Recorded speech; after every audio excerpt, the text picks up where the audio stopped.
Hi everyone, hope you are great today. Stay safe out there wherever you are, just stay safe, especially our brothers and sisters in the north. Today I want to share a little story, actually born out of a movie I saw few days or few weeks ago. In this movie, I'll just summarize, sorry. In this movie, this my couple were actually looking for how did they put it again? Looking for children, trying to get at least one. And it was as if the woman was more ambitious than the man in a typical Nigerian fashion. However, the man was not really interested. In fact, the more the woman pressed or made efforts to get solution or get help for their issues, their childbearing issue, the more the man gets offended and distant to his wife. He abused her and did a lot of things. At some point, she threatened divorce, left, then discovered she was pregnant. She came back, and instead of the woman to be happy about the news, the man kidnapped his own wife, locked her up, and maltreated her. And then another related movie is a movie I saw where the man controlled everything about his wife, the clothing, people she talks to. In fact, at some point, no visitors and everything, hits her whenever he's angered and blames her for getting on his nerves while apologizing. And the woman saw it. Of course, the man provided everything she needed, but then the relationship, the freedom, she didn't have the freedom to live as a wife. They didn't live as partners. So it brought to my notice something: trauma, pain, upbringing. For the first case, it was a trauma. He faced a trauma between his dad and his wife, and how giving birth or having children may lead to a lot of issues in marriages where he did what, and the kind of issues that he felt like he couldn't handle.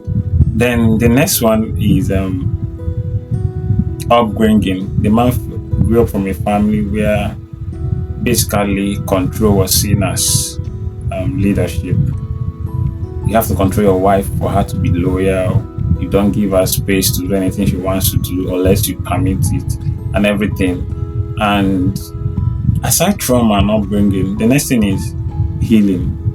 These things have happened, yes, but we've known the truth. We've heard the right thing. The next thing is healing. Do you now transfer your upbringing, your trauma, your previous experiences to a new relationship, to friendships, to even marriage? And as a person, do you get married to such a person who is suffering from trauma? Do you check the mental capacity or the mentality of such a person you are getting married to? This is some things you need to know. You need to seek for help. Even if you want to get married to the person, get help for the person first. Let the trauma be healed. Let the person be fully healed. Seek help if you're the one because if you don't handle trauma or get healed from a particular injury or deal with a particular upbringing or psychology that is not really right or is unsettling, what happens is that you will not just be the victim, because the people around you also get victimized because of your issue. So in as much as the wife may be trying to fix a marriage, you end up becoming the victim in their own mess. So the thing is, get help professionally, physically, legally, and also spiritually. Pray for healing, but make sure that in all you do, that the person you are with, your friend, that trauma, that mental, that psychology, or the effect of their past is being dealt with properly. Otherwise, you'll be the next victim. Of course, in the second movie, the wife ended up dying because he killed his wife. The first one, near death, but she was rescued. So whichever one, it is not right for someone to be suffering for an injury on another person. It's toxic, it's exhausting, it's frustrating, and sometimes they may not even know what you're going through, but the red flags will always be there. So watch out for these flags of toxicity, of trauma, of unhealed injury, and make sure if you're the party, if you're the person in question, make sure you heal totally before you talk about entering a relationship, before you before you affect another. Then if you are the other party, or if you are related or a friend to someone who is suffering from such issue, then you should help them heal first. Don't try to fix it, but encourage them to get help the right way, and let them be totally healed, and you're sure before you even be in the question of having a relationship or a marriage relationship with them. It has killed a lot of persons, a lot of people's life have been destroyed, because when you get into the space of such persons, it is not just one life that will be destroyed, yours as well, and probably the children that comes afterwards. So spread this good news today. Spread a message of healing to everyone. I know there's a lot of persons out there who needs it, especially in this mental health generation. Thank you very much. God bless you. Now back to our Bible study. To every generation is a voice given. None has ever been left without one. Though these voices surface by contention for the light, and this light the life of men. How will the life come without the light? And the light without contention for the high levels of knowledge beyond the earth realm, the mind of the manufacturer, the manufacturer's manner. Let's excel in the world. All right, guys, welcome to Excel in the Word. Today we're going to be looking at Mark chapter 1, verse 9. You know, light of the Word Himself, with a higher ordination and grace than even John, the person baptizing him, submitted to baptism, speaks humility. That's humility. It takes humility for you to submit to process. It takes humility for you to do the right thing, even when it involves probably people you are by virtue of grace or in the level of your profession you are higher than, but you still submit and learn from them. It takes humility to submit to mentorship. It takes humility to submit to the law of process and be diligent and disciplined to do all of them. Jesus said, suffer it to be so now. And in the account of Matthew or John, he said, to fulfill all righteousness. It means that this is part of the righteousness. This is part of the process. I must do it.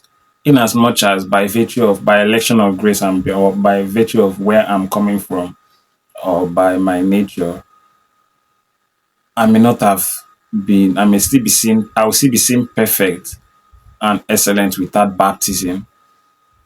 But since I'm in this flesh and I'm trying to teach all of you the way, I myself must submit to the law of process. This is who Jesus, this is what Jesus did. So as a Christian, as a professional, as a growing businessman, we have to submit to the law of process. Growth is intentional. It is not automatic. You don't just get to where you want to be. You don't skip processes. You have to be diligent. You have to be humble enough to do what it takes. Strive for mastery. Study. Spend time in the presence. Pray. Grow in your spiritual life. Learn. Grow in your leadership capacity. Go for training. Go for anything that exposes you to new things and required information for the space you are striving to get into. Say Gentiles will come to your rising and kings to the brightness of your rising. So in that rising, there is a process that have to be followed. Yes, God is a God of speed, but His grace rests upon an effort. It rests upon a process. Now, baptism, of course, we've discussed baptism in the last episode, so we will not do much on that. But just know that it's important. It cannot be overemphasized. If it's not that important, Jesus wouldn't have done it. And whatever you see Jesus do, He said, whatever you see me do, do likewise. And He says, suffer it to be so now. You are right there now. You are going through a period or a phase of life that you are not comfortable with. The task, you are growing weary already. The task is too difficult. It's as if this life exam is not going to be passed. But then the voice is telling you today, suffer it to be so now. Go through the process. Pass this exam, regardless of how tough it is. Don't carry it over. Pass it. I used to always tell people that life is like an exam. And the truth is that whatever you fail now, whatever course you fail, you will have to repeat. So when you see recurring incidents in your life, it means that there's a particular life exam you've not passed. I'm not talking about demon influenced, whatever. There's a life exam. Even the demon influenced, it means that you've not done your warfare very well. So there must be something you are not doing. There is a particular exam that you've not passed that makes you repeat the class over and over. And one thing with this life exam is that it's just like the grades in your school. If you fail a course in year one, it's always better to receive for that course in year two or year three when you are closer to the information and you still remember them and when the harm may not be much. But you writing it in your final year, there's an implication that if you fail that course, you may have an extra year one. You may be too busy in your final year to look at it too. Then the third one is that the distance between your final year and your level 100 is much that is one that you may have forgotten a lot of things you know in that course and you may not even have time to attend the classes because you still have your final year classes to attend to. So and the assignment and test CAs may come in between when you may not it may not be comfortable based on your timing as a final year student. So what I'm trying to say here is the earlier you learn something, the better. The earlier you submit to a process. Imagine Jesus coming to for his baptism or discovering that he's supposed to be baptized at the age of 30 when he's supposed to have progressed to something else. So he submitted. The Bible said he was strong. He increased in favor, wisdom. He increased in strength. This shows that as Christians, we must walk up the level. We must walk ourselves to that level by increasing in everything God has given us, refining our skills, refining our talents, making them better, creating value beyond sentiment. Now, the next thing there is the Bible recorded that Jesus of Nazareth.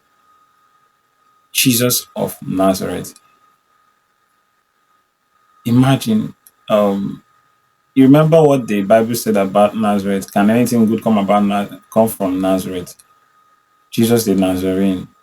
But then Jesus realized that his life is not just about his physical nativity, because this is just our place of sojourning. He realized that he's from a far more superior place, a place with more range of possibility beyond the possibility that is beyond the possibility that is manifest in the place he came from, which is Nazareth. He understood that for him to be perfect, holy, do the things he's supposed to do, there is a higher realm of possibility which is attached to his origin, which is beyond where he was born or his environment or his territory. And this is what we must understand. In one of our conferences, when we were dealing the five important questions of leadership, and we were dealing with the first one, where am I from? We looked at our origin beyond where we are from. And from that standpoint, you begin to understand that there are certain sentiments that won't exist with you again. There are certain negative traits that are used to identify a particular tribe that will not be used about you again because you are different. Why are you different? Because you now understand where you are really from, and from your place of understanding and from your belief system, you have an origin which is beyond those tribalistic traits, which is beyond the race, which is beyond, and then from that point of view, everyone is one.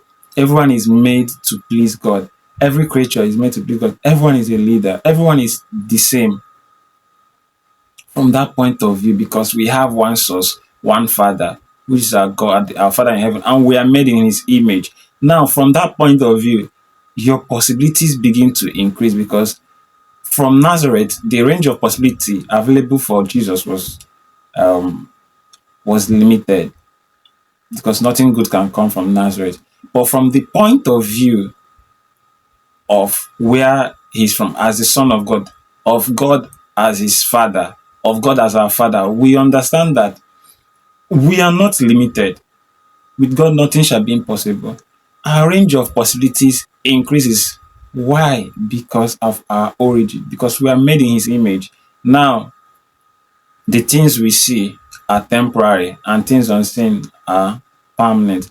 From that point of view, you begin to see that there are things that we normally look at and feel like these are how it's supposed to be. And as long as we believe that that's how it stays, but then our mindset, our eyes of understanding is enlightened. Our mindset begin to change from what we are seeing that are temporary to things that are more permanent, that things that are more original than we think they are, because we now know our origin from the point of view that God is our Father and we are from a realm where nothing is impossible, and we are from a realm where those advantages attached to our territory, attached to our nation, is no longer applicable to us. We are exempted.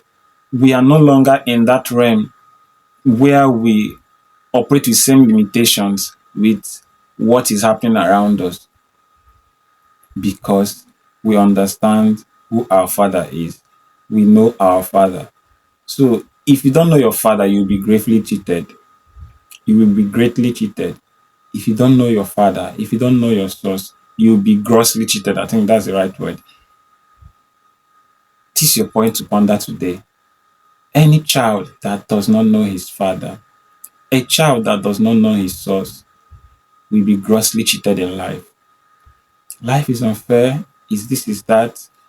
Based on my environment, my background is the reason why I'm suffering today. My dear, if you are from a poor family should not come out of you. If you are from a limited place, don't create a limited place for the next generation. So, in as much as we live in a world of a lot of limited possibility, we must get to that place of understanding where we know that our range of possibility is not controlled by things we see here on earth, but by things beyond this realm, where we are from, our real origin. Genesis 1:26 to 28. Where we are from, we are made in the image of God. We are kings. Now you now understand that where I am from, despite the fact that my family is a family that has anger issues, bad temperament, that one is in our blood. We don't change it, this and that. But you understand that in the nature of the land where you are from, peace is the order of the day. Joy, forbearance, faith, faithfulness is what that place entails. So now the nature and the character of Christ is what you exhibit because you have now grown beyond the level of understanding that this place is not just where we are from, but I have a place where I am from where all these things are attainable. Excellence is attainable. Perfection, holiness, peace, joy is the order of the day. Purity is something I can do and no longer what trends in my environment and everything. So going back to the law of process to conclude, I will say this: any process you skip today is a deficiency. that will affect you in the pinnacle of your destiny. Any process you skip today is a deficiency that will affect you in the pinnacle of your destiny. Do not skip any process at all. An example of this is a fall from a bungalow and a fall from a skyscraper does not have same impact. Yes, both will impact you, but they do not have same impact. So while you are still at the foot of the ladder, look down, be grounded, and check everything you need. You have to pick from the floor. Everything you have to take along and drop the ones you need to drop before you step up, before you go upwards. Because when you get to the tip of the ladder, you may not be, you are too far from the ground to touch them. And going back is a big downfall, is a crisis. And sometimes the devil is patient enough to wait for you to get to the height before he disgraces you. Most of the scandals we see today, a lot of issues we hear about people today, leaders today messing up and everything, it's not because they are bad or they are generally the wrong leaders. I mean, the ones that actually called and they are doing the right thing somehow, but they failed in a particular aspect. It's that thing that they failed to deal with. They failed to deal with when they were still growing. That process they skipped. That is what is dragging them down. That is what is causing the scandal. You didn't deal with lust. You didn't learn the rules of counseling, the rules of administration and leadership. You didn't grow in other aspects. It will affect you. So deal with them when you still have time. Deal with them now that you're growing, because as you go up as a leader, just like Dr. Miles Monroe said, of course, late, of blessed memory, he said that leadership is like climbing a ladder, and as you go higher, everything about you is being revealed. You can't stop it. At some point, people begin to see your foot. That's how it gets. So unless you do not want to grow, but as you grow, people begin to criticize, people begin to be a critic of everything you are doing as you grow in fame, in leadership, as you climb the ladder. So make sure that you fulfill all the process, fulfill all righteousness, suffer it to be so now. Deal with what you have to deal with the weakness, like we said in the intro in our story. Deal with the trauma you have to deal with, so that when you step into that blessing God is preparing for you, the blessing will not become a curse. Deal with pride, deal with shame and other things that you know that may affect where you are going to and who you are becoming. God bless you, and may God give you the requisite materials and resources for your today in preparation for who you are becoming and for your tomorrow. God bless you. See you next Friday. Please like, share, and subscribe. Don't enjoy it alone. God bless you.